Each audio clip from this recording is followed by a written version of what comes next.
Here's how to hide or unhide Instagram post on iPhone. Open your profile and open the post that you want to hide. Tap on this three dot at the top right.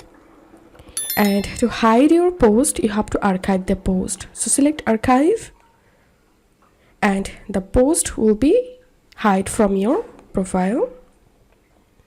The post will be hide from your profile. And to unhide the post, tap on this menu icon at the top right. Tap on archive.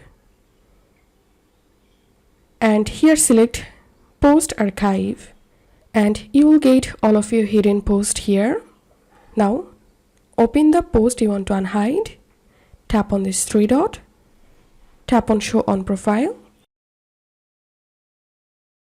And this is how we can hide or unhide post on iPhone. If you find this video helpful, make sure to subscribe 5-minute solution. See you in the next video.